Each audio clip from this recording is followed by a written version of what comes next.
Then came there 2 women that were harlots unto the king, and stood before him. And one woman said, O my lord, I and this woman dwell in one house, and I was delivered of a child with her in the house. And it came to pass the 3rd day after that I was delivered, that this woman was delivered also, and we were together. There was no stranger with us in the house, save we 2 in the house. And this woman's child died in the night, because she overlaid it. And she arose at midnight, and took my son from beside me, while thy handmaid slept, and laid it in her bosom, and laid her dead child in my bosom. And when I arose in the morning to give my child suck, behold, it was dead. But when I had considered it in the morning, behold, it was not my son, which I did bear. And the other woman said, Nay, but this living is my son, and the dead is thy son. And this said, No, but the dead is thy son, and the living is my son. Thus they spake before the king. All praise, all praise. Now we have our setting. We have the 2 harlots before the king. We have the harlots bringing a baby to the king because there's a dispute, as you can see. They are coming to the king because the king is supposed to have all this wisdom. So he's supposed to use his great wisdom to decide whose baby this belongs to. So we want you to continue to watch this, because we're going to show you the wisdom of the king and the real wisdom that takes place.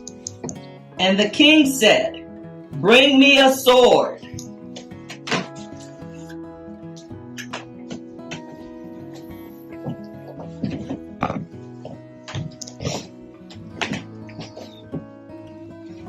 And they brought a sword before the king. All praise. Okay, let's interject. So the king, after hearing the story, says, Bring me a sword.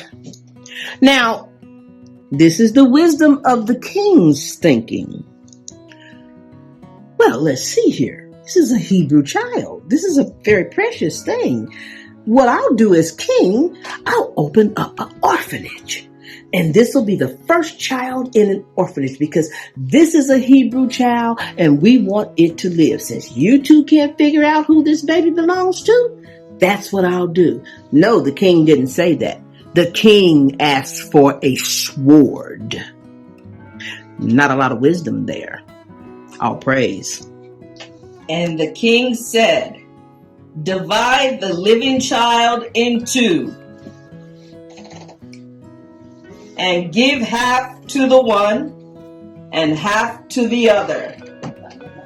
Then spake the woman whose living child was unto the king, for her bowels yearned upon her son. And she said, O my lord, give her the living child, and in no wise slay it. But the other said, Let it be neither mine nor thine, but divide it. All praise. The rib's going to interject here. Now we want you to focus on when wisdom spoke. Wisdom spoke into the ears of the king. The king had no clue what to do. The king didn't say, well, I'm going to cut the baby to see who's going to say, don't kill the baby. No, the king was literally going to cut the baby in half because he had no clue what to do. When the woman spoke up, because the woman didn't have to speak up, it was the king. The king could do whatever he wanted to do. He had that authority. But when the wisdom spoke up and put it into the ear of the king, then the king thought, light bulb went off. This has to be this woman's child, because she would rather the child live and maybe grow up and could get her child at a later date. But the other woman said, kill the baby.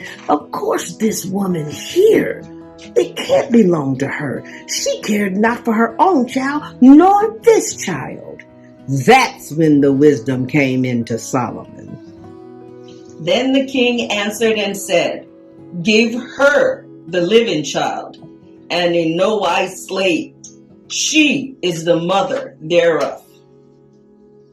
And all Israel heard of the judgment which the king had judged, and they feared the king, for they saw that the wisdom of God was in him to do judgment. All praise, all praise. Now, the judgment is death. Whenever someone makes judgment on someone, it is death. You can judge for them to live or for them to die. So Israel feared the king because the king's judgment was kill the baby. They'll cut the damn thing in half. I don't know who it belongs to. They were shaking in their boots. What if they had to go before the king and had a tough decision to make, and they didn't have a wise woman that could speak on their behalf and tell the king the situation and give him understanding? He'd just say, well, cut him in half. Next. All praise to the Most High living God of Israel.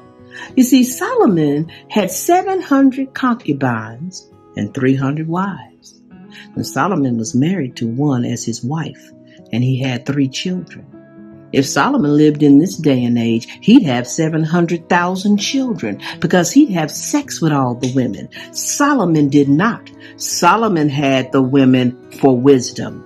He had all types of nations, all types of people. Our Lord also told him, do not do as these people do. Don't build idols. They'll take you away from me. But Solomon loved the wisdom of those women. He loved learning. He loved learning about all types and all people. Just like in this scenario, he learned. So if this came up to him again, he would know what to do. And this is how our men learn. Our men hear the voice of wisdom, which helps them govern themselves and guide themselves.